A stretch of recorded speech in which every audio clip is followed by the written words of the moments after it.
கன்னியாகுமரி டிஸ்ட்ரிக்ட்லேயே ஹைட்டான மலை இந்த மலை தான். இதோட ஹைட்டான மலைன்னு பார்த்தீங்கன்னா இந்த மலை எதுலேருந்து ஸ்டார்ட் ஆகுதுன்னா இந்த 3 மலை தெரியுது பார்த்தீங்களா. அதாவது இந்த லாஸ்ட்டில் உள்ள மலை வந்து கூனிச்சிங்கிறது வந்து பார்வதி, கொண்டகட்டிங்கிறது சிவன். சிவன் எப்பவும் கொண்டகட்டி இருப்பார் இல்லையா, அதனால் கொண்டகட்டி. இது வரம்பதி.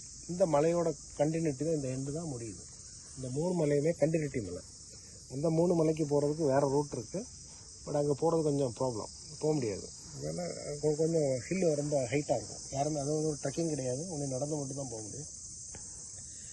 சிவன் பார்வதி தான். ஆக்சுவலி இந்த மலை வந்து பார்த்திங்கன்னா காணி சமுதாயம்னு சொல்லுவாங்க. காணி சமுதாயம்னு சொல்லியாச்சுன்னா ஆதிவாசிகள் இருக்காங்க இல்லையா, அவங்க வழிபட்டுக்கிட்டு இருந்த இடம் தான் இந்த இடம். இந்த 3 மலையுமே அவங்க கண்ட்ரோலாக இருந்துச்சு. அவங்க தான் எல்லாமே பண்ணிகிட்டு இருந்தாங்க. நாளடைவே நிறைய காரணங்களால அவங்க மலையை விட்டு இறங்கிட்டாங்க.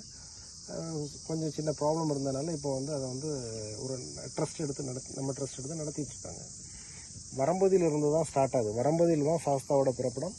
இது வந்து காளியோட ரூபம் உள்ள இடம். இந்த இடத்து பார்த்திங்கன்னா மார்த்தாண்டவர்மா மகாராஜான்னு சொல்லிட்டு ஒரு மகாராஜா வந்து திருவாங்கூர் சமஸ்தானத்தில் 2வது மன்னராக இருந்தார். அந்த டைமில் அவரோட எதிரிகள் துரத்தி வர டைமில் அவர் இந்த மலையில் வந்து தஞ்சத்துக்கு வர டைமில் அவரோட எதிரிகளை வந்து வழிமாட்டி விட்டது ஒரு சிறுவன், அதாவது ஒரு சின்ன பாலகனும் ஒரு வயசான லேடி, அதாவது அந்த அம்மா இருக்காங்க இல்லையா, அந்த மாதிரி ஒரு அம்மாவும் சேர்ந்து அந்த அவரோட எதிரிகளை இங்கே வரல, அவர் வேறு வழி போயிட்டாங்கன்னு சொல்லி வழிமாட்டி விட்டதாக தகவல்.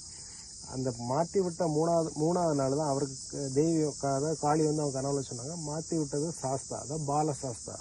சின்ன பையன் பாலசாஸ்தாவும் இங்கே சாநித்தியம் இருக்கிறதா சொன்னாங்க. அதுக்கப்புறம் அந்த மகாராஜா இருந்து இங்கே ஒரு அப்பு இருக்குது, மகாராஜா ரெஸ்ட் எடுத்த ஒரு அப்பு இருக்குது, ஒரு 3 நாள் இங்கே இருந்தார். இந்த அப்பில் வந்து பார்த்திங்கன்னா காணி மக்கள் தான் அவரோட உணவு, அவரை மலையில் ஏறி வர டைமில் கை காலில் கொஞ்சம் ப்ராப்ளம் ஆகி மெடிசனல் பவர் பண்ணது எல்லாமே அவங்க தான். இப்போ அவங்களுக்காக இந்த மகாராஜா உங்களுக்கு இங்கேருந்து மாறி பாண்டியமலைன்னு பாண்டியமலைன்றது நாங்குநேரி, திருநெல்வேலி அந்த மாவட்டம், மதுரை மாவட்டம் இருக்குது. அங்கே போய் அந்த பாண்டியமலனோட சேர்ந்து திருப்பி இங்கே வந்து அவரோட எதிரியை அழிச்சுக்கிட்டு திருவாங்கூர் சமஸ்தானத்தை திருப்பி அவர் கையில் எடுக்கிறார்.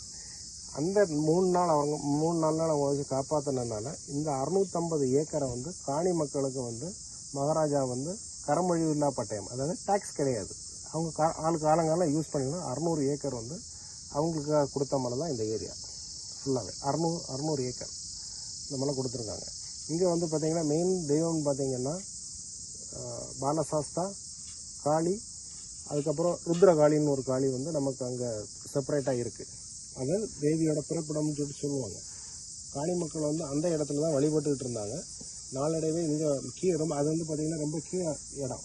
நம்ம வள்ளிம்பாங்க. வள்ளின்னா நம்ம அந்த என்ன சொல்கிறது, அந்த கயிறு மாதிரி பிடிச்சி இறங்கித்தான் கீழே போய் பூஜை பண்ண முடியும். அவங்களுக்கு பண்ண முடியாத காரணத்தினால அவங்க மலையில் மேலே கொண்டு வச்சு பூஜை பண்ண ஆரம்பித்தாங்க.